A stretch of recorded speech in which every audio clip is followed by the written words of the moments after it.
কোটি কোটি ডলারের যুদ্ধ হেলিকপ্টার আজও নিঃশব্দে পড়ে আছে ঘন জঙ্গলের গভীরে। রোদে পুড়ে, বৃষ্টিতে ভিজে, সময়ের সাথে ধীরে ধীরে নষ্ট হয়ে যাচ্ছে। তবুও এগুলো উদ্ধার করার জন্য আর কেউ ফিরে আসে না।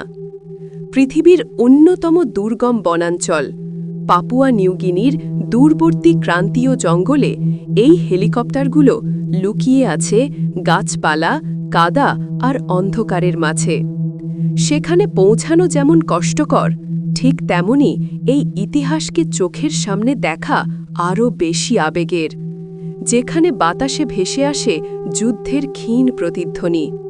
এমনই একটি জায়গায় আজও পড়ে আছে কয়েকটি যুদ্ধ হেলিকপ্টার, যেগুলো একদিন আকাশে ঘূর্ণায়মান ব্লেডের শব্দে যুদ্ধক্ষেত্র কাঁপিয়ে দিত।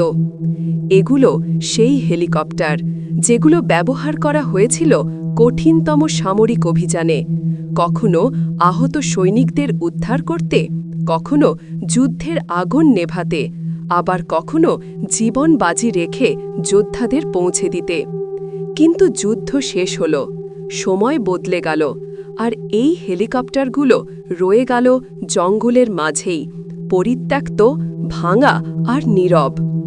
বছরের পর বছর ধরে বৃষ্টি, কাদা আর আর্দ্র গরম হেলিকপ্টারের ধাতব দেহকে ছেয়ে ফেলেছে জংয়ের লালচে দাগে। কখনো শক্তিশালী ব্লেড আজ নড়ে না, ককপিটের কাঁচ ভেঙে পড়েছে, কন্ট্রোল প্যানেল ঢেকে গেছে মশ ও ধুলোর স্তরে। গভীর ক্রান্তীয় বনের লতাগুল্ম এখন এই হেলিকপ্টারগুলোর ভেতর দিয়ে উঠে গেছে। মনে হয় যেন প্রকৃতি নিজেই যুদ্ধের এই ধ্বংসাবশেষগুলিকে আলতো করে ঢেকে রেখেছে। এক সময় যেখানে পাইলটের কণ্ঠ, কমান্ডারের নির্দেশ আর ইঞ্জিনের গর্জন শোনা যেত, আজ সেখানে আছে শুধু নীরবতা আর ইতিহাসের অদৃশ্য দীর্ঘশ্বাস। এই পরিত্যক্ত হেলিকপ্টারগুলো কেবল ক্ষয়প্রাপ্ত ধাতুর টুকরা নয়, এগুলোর প্রতিটি অংশে লুকিয়ে আছে সাহস, আতঙ্ক, বিচ্ছেদ আর ত্যাগের কাহিনী। যে পাইলট শেষবারেই হেলিকপ্টারের কন্ট্রোল ধরেছিলেন, তিনি কি কখনো বাড়ি ফিরেছিলেন? যে সৈনিকেরা এখানে শেষ যুদ্ধ করেছিলেন, তারা কি বেঁচে থাকতে পেরেছিলেন? জানি না, কেউ জানে না।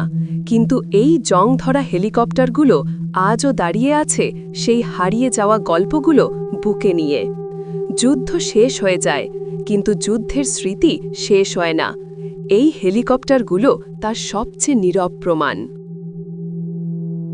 আমাদের ভিডিওগুলো আপনাদের কেমন লাগছে তা কমেন্টে জানাতে ভুলবেন না। একটি ভিডিও তৈরি করতে আমাদের অনেক সময়, পরিশ্রম ও গবেষণা লাগে। তাই আপনাদের একটি লাইক, কমেন্ট এবং শেয়ার আমাদের জন্য অনেক বড় অনুপ্রেরণা। আপনাদের সাপোর্ট আমাদের আরও ভালো কন্টেন্ট তৈরি করতে সাহায্য করে।